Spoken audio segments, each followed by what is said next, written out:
emergency cruises. We actually started way back in 1949. Captain Lynn Campbell was going over to the Kitsap Peninsula, really just doing a ferry service. He'd point things out along the way though, and soon enough he realized that people were just coming on the ferry to hear about what he had to say. So he turned it into the harbor tours that we know and love today.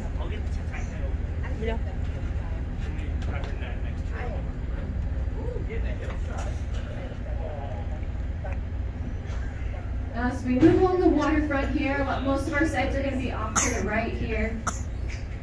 First, you may have noticed, is the Seattle Great Wheel here.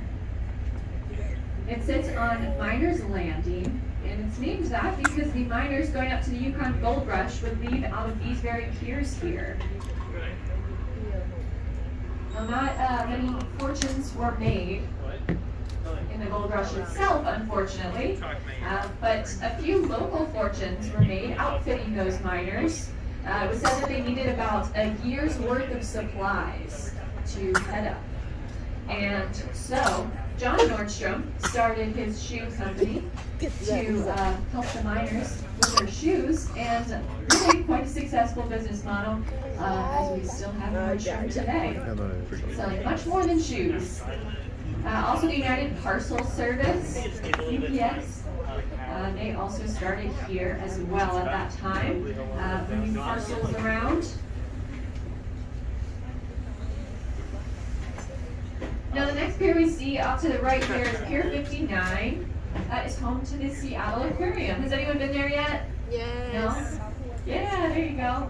Well, if you haven't been yet, I definitely recommend it. It's based on education and research, so you won't find any jumping whales or dolphins in there, but a lot of really cute local wildlife. The Seattle Aquarium thought it would be cool to show off the local wildlife literally right over the water so you can find it in.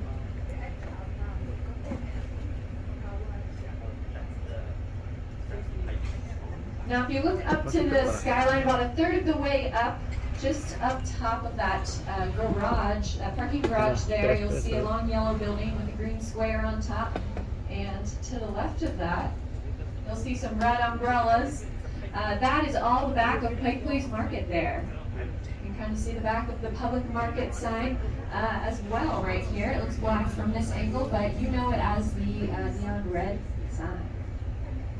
Pike Place Market was started in 1907 based on the philosophy of meet the producer. So they wanted farmers and local sellers to be able to sell directly to their customers, kind of cutting out the middleman who was starting to hike up prices quite a bit.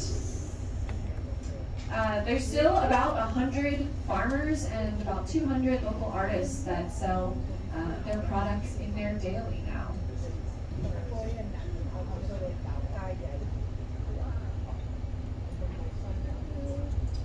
Now, you can't see it from where we're at right now, but just south of Pike Place Market is Post Alley and the Gum Wall. Has anyone seen that yet? Yeah, it's quite a sight. Apparently it is the second germiest place on Earth, right after the Blarney Stone. Now, the Gum Wall started in the 1990s when theatergoers and concert goers were not allowed to have gum in the establishments anymore because they were just putting them under the chairs all the time. So as a little protest, they started sticking the gum on the wall outside, and really caught on. It actually started to cause structural damage to the wall and to that building. So they did a full cleaning of it in 2015. And it was said that there were about 150 pieces of gum per brick on that wall. I haven't been in a few months, but I'd say it's probably getting back up to that number as well now.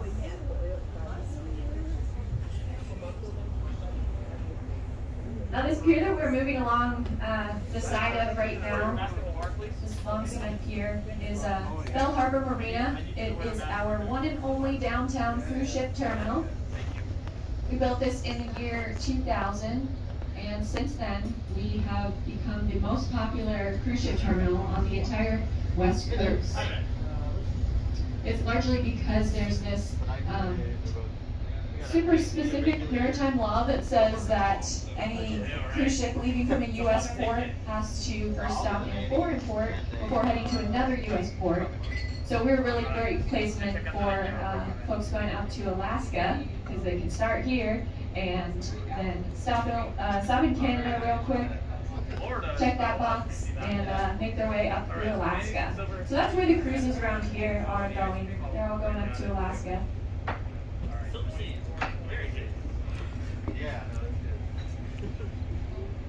Now up here next to Bell Harbor Marina, here is this long gray building with some yellow and 3 big red E's up top. That is the Edgewater Hotel. The Edgewater Hotel was built for the 1962 World's Fair. They thought it would be a great place to have everyone stay. But unfortunately, they didn't quite finish it in time. They actually finished it 2 weeks after the World's Fair had already ended. So not great timing on that. Clearly a huge investment, so they had to come up with a way to sell themselves and make back a lot of that money. So they thought, well, we've got all of these windows that are right over the water here. We should let people fish. So that's what they did. They even had a bait and tackle shop in the lobby. And it was a really, really cool thing. But as you may be able to tell, they don't do it anymore. And that's because people would wake up to fish slapping against their windows in the early hours of the morning. And hotel staff was finding fish stuffed under mattresses and under ice in bathtubs, and all the blood and guts really just got to them. So they don't do that anymore. But before they ended that practice, a famous rock band came here in 1964 on a world tour. The Beatles stayed here at the Edgewater and have a famous picture fishing outside of their skeet there.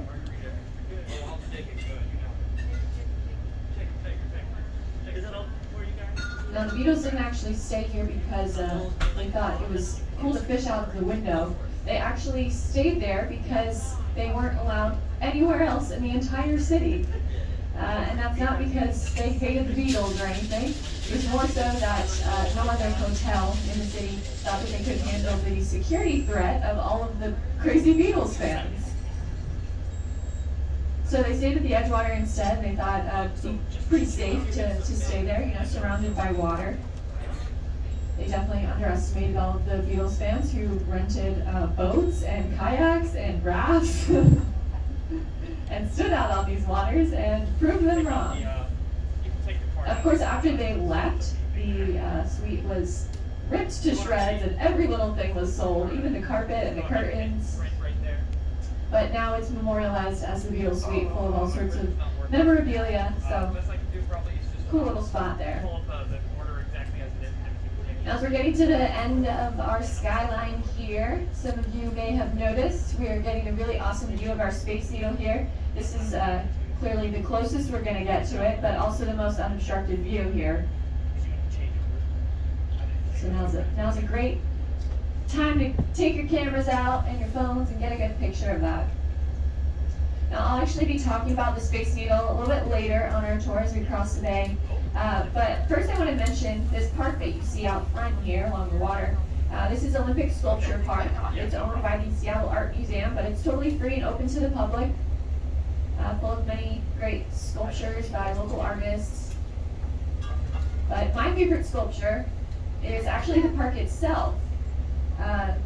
If you look at the water right along the edge, there is grass there that's really green and lush.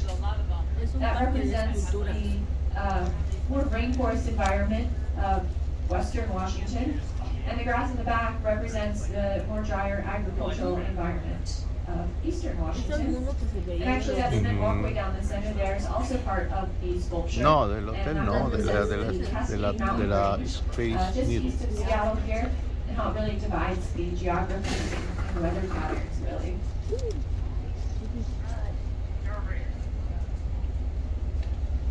Now one more building I want to point out is coming up at our 2 o'clock here. It's got the giant globe on top, you may have noticed. with a big eagle on top of that and red lettering around it that says, "It's in the PI." The PI refers to the Post-Intelligencer. That's Seattle's very first newspaper. They actually started publishing articles before Washington was even a state. They were also the newspaper that announced that 2 tons of gold had landed here, pretty much starting the gold rush. Now they're actually not in print anymore. They do publish articles online, but they are not even in that building anymore either. So that globe there is going to be taken down and into a museum soon. So I think it was a cool crowd picture. Got the Space Needle right behind it now as well.